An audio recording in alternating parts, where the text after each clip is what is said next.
Assalamualaikum sahabat story, selamat datang di channel Kang Asep, channel yang mengulas berbagai kisah, kasus, tragedi, sejarah, misteri, ataupun kejadian-kejadian di luar nalar manusia.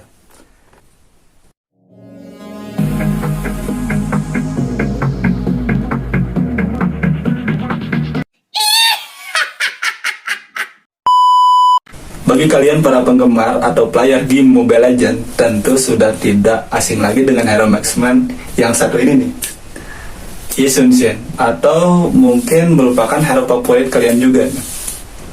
Ya karena dengan ultinya itu yang tidur-tidur itu bisa merontokkan lawan, apalagi darah kalian yang sudah sekarat, ya matilah kalian. Nah ternyata nih guys, Yi Sun-shin di dunia game tidak kalah hebatnya dengan Yi Sun-shin yang ada di dunia nyata, atau bisa dikatakan mungkin bisa lebih hebat dari itu. Dari namanya aja kita sudah bisa menebak nih, Yi Sun-shin ini asalnya dari mana. Ya, Yi Sun-shin ini berasal dari Korea. Jadi bagi kalian nih para K-popper, jangan kalian tahu cuma BTS sama Lee Min Ho aja nih. Opa yang satu ini perlu kalian ketahui. Yi Sun-shin ini merupakan tokoh militer sekaligus pahlawan bagi bangsa Korea, karena berkat jasa-jasanya pada Perang 7 tahun.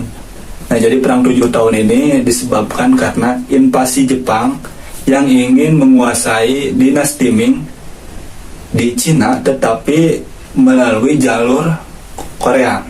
Karena daratan Cina sama Jepang ini terhalang oleh daratan Korea. Yang mau tidak mau, Jepang harus melewati jalur Korea. Ketika izinnya ditolak oleh dinasti Joseon di Korea, akhirnya mau tidak mau Jepang menyerang Korea dan terjadilah Perang 7 tahun. Nah, kontribusi lain Yi Sun-shin yaitu dengan pembuatan kapal perang berlapis besi yang dinamakan dengan Gobuk Seon. Nah, jadi bagaimana kisah selengkapnya tentang Yi Sun-shin ini? Tonton video ini sampai habis and enjoy. Nah, jadi guys, Yi Sun-shin ini lahir pada tanggal 28 April 1545 di Cheoncheon-dong, Hancheong. Nah, Hancheong ini sekarang berubah namanya menjadi kota Seoul, ibu kota Korea Selatan. Yang merupakan putra ketiga dari keturunan bangsawan. Nah, sejak saat itu kakeknya yang sedang membersihkan politik pemerintahan pada masa dinasti Jungjong. Nah, ayahnya ini justru meninggalkan hal-hal yang berbau politik dan memilih untuk pindah ke daerah asal ibunya lahir, yaitu daerah Asan, ketika kondisi ekonominya mulai memburuk. Nah, selayaknya anak-anak bangsawan pada umumnya, Yi dari kecil diajarkan ilmu-ilmu ajaran-ajaran Konghucu. Nah, di usianya yang ke-21 tahun, Yi Sun-shin akhirnya menikah dan punya 4 orang anak, 3 diantaranya laki-laki dan 1 perempuan. Nah, setahun berikutnya, di usia yang ke-22 tahun, Yi Sun-shin memutuskan untuk bergabung ke Akademi Militer. Meskipun hal itu bertolak belakang dengan basic keluarganya yang lebih memandang ke susastrawan sebagai tradisi mereka. Nah, setelah masuk akademi, ujian pertama militernya itu dimulai pada usia yang ke-28 tahun. Nah, di ujian pertama ini Yi Sun-shin gagal karena dirinya jatuh dari kuda dan menyebabkan kaki kirinya itu patah.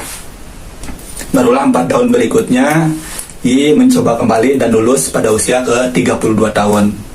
Nah, awalnya Yi ini bertugas sebagai perwira karena sikapnya serta prinsip-prinsipnya yang tak kenal kompromi. Pokoknya yang salah disalahkan, yang benar dibenarkan, itu ternyata menghambat karir militernya karena tidak disukai oleh atasan dan perwira-perwira lain. Ya biasa guys ya, terkadang kita menjadi orang baik, menjadi orang benar itu selalu salah di mata orang lain. Bahkan Yi Sun-shin sendiri pernah dicopot dari pos penjagaannya karena tidak ikut berpartisipasi dalam agenda atasannya karena dianggap tidak benar. Akhirnya Yi pun dicopot dari jabatannya dan diturunkan ke prajurit yang serendah-rendahnya berkat fitnah-fitnah dari perwira-perwira lain juga ternyata. Namun nih guys, karir Yi Sun Sin di bidang militer kembali melejit setelah diangkat menjadi kepala angkatan laut kiri pada waktu itu karena berkat rekomendasi dari Perdana Menteri Ryu Seong Ryong. Nah, karena Perdana Menteri ini sudah berteman dengan Yi sejak kecil dan dia sudah mengetahui bakat kepemimpinan yang ada pada dirinya. Nah, di angkatan laut itu ada 3 laksamana: Laksamana Yi Sun Sin, Laksamana Yeoki, dan Laksamana Won Gyun. Nah, Yi sendiri bertugas untuk memperbaiki sistem administrasi, memperbaiki mutu persenjataan, serta melatih para angkatan laut supaya lebih tahu lagi. Nah, sebelum peperangan terjadi, pada waktu itu dinasti Joseon sedang mengalami kegoncangan politik sehingga menyebabkan terganggu. Di lain sisi, di waktu yang sama, Toyotomi Hideyoshi ini yaitu pimpinan militer Jepang, sudah berhasil mengumpulkan pasukan-pasukannya dan seperti yang diceritakan tadi, ingin menguasai dinasti Ming yang ada di Cina, tetapi melalui jalur dataran Korea. Nah, sebelumnya dia meminta izin terlebih dahulu kepada dinasti Joseon, jadi tidak semerta-merta langsung serang aja gitu. Dia secara halus dulu meminta izin dulu kepada dinasti untuk membuka jalur pasukannya menuju ke Cina. Nah, namun izinnya itu ditolak oleh dinasti Joseon dan mengabaikan peperangan. Nah, karena ditolak, akhirnya pimpinan militer Jepang ini mengirimkan 160.000 pasukan ke Korea. Alhasil, dinasti Joseon yang saat itu belum siap mengalami kekalahan. Keluarga dinasti Joseon akhirnya mengungsi ke wilayah bagian utara untuk mengamankan diri. Nah, selama 2 bulan, wilayah-wilayah dinasti Joseon pada waktu itu dengan cepat dikuasai oleh pasukan Jepang. Nah, di lain sisi, Yi Sun Sin yang bertugas di perairan, ditugaskan untuk memutus bantuan pasukan Jepang yang ada di daratan Korea. Nah, ia juga kemudian menyelesaikan pembuatan kapal berlapis besi sehari sebelum Jepang menyerang. Nah, setidaknya ada 3 pertempuran hebat pada waktu itu yang dipimpin oleh Yi Sun Sin. Pertempuran Hansan, pertempuran Myeongyang, dan pertempuran Noryang. Nah, pada pertempuran Hansan ini terjadi pada tahun 592. Nah, dinamakan pertempuran Hansan karena letak pertempuran itu berada di perairan Pulau Hansan. Nah, di peperangan itu Jepang mengirimkan 3 armada dan 10.000 anak kapal. Hal itu berkali-kali lipat jumlahnya dari pasukan Yi Sun Sin. Nah, Yi Sun Sin menggunakan teknik strateginya yaitu dengan mengumpan agar peperangan itu terjadi di Pulau Hansan, di daerah perairan Pulau Hansan. Nah, Yi Sun Sin memerintahkan sebagian kapalnya itu untuk maju ke kapal-kapal Jepang seolah-olah ingin menyerang. Nah, pasukan Jepang pun kemudian terpancing, akhirnya mengejar kapal-kapal Yi Sun Sin ini. Nah, setelah itu barulah kapal-kapal Yi Sun Sin ini berbalik arah menuju ke pos utamanya. Nah, ketika kapal-kapal Jepang ini semuanya sudah masuk, nah, Yi Sun Sin memerintahkan untuk membentuk formasi seperti sayap bangau. Jadi dikelilingilah itu kapal-kapal Jepang itu dikelilingi oleh kapal-kapal Yi Sun Sin. Setelah itu barulah diserang dengan meriam api dan panah api. Karena posisinya kapal-kapal Jepang ini terhimpit dan pergerakannya sangat terbatas sehingga mengalami kekalahan. Nah, akibat dari kekalahan ini mengakibatkan pasukan Jepang yang di daratan juga mengalami kekalahan karena tidak adanya bantuan dari pasukan-pasukan Jepang. Nah, dari peperangan ini akhirnya Yi Sun Sin diangkat jabatannya menjadi Tonggesa atau pimpinan tertinggi militer angkatan laut, tetapi tetap berada di bawah panglima militer. Karena Ye Sun Sin diangkat menjadi Tonggesa, hal itu membuat iri Laksamana Wongun karena kedudukannya itu jauh lebih tinggi dari dirinya.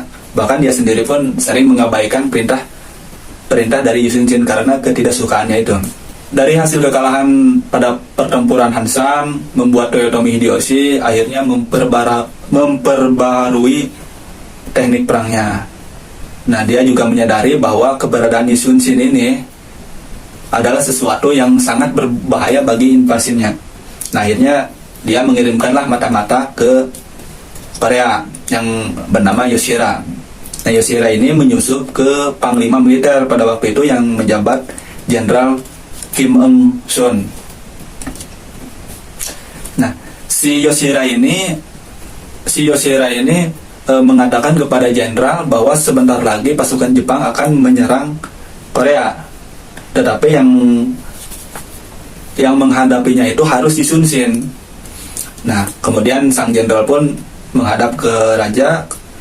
Kemudian raja memerintahkan Ye Sun Sin untuk menghalau serangan musuh. Nah, namun Ye Sun Sin ini menolak karena letak pertempuran itu kurang strategis, dipenuhi dengan karang-karang yang kemungkinan pasukannya ini akan mengalami kekalahan.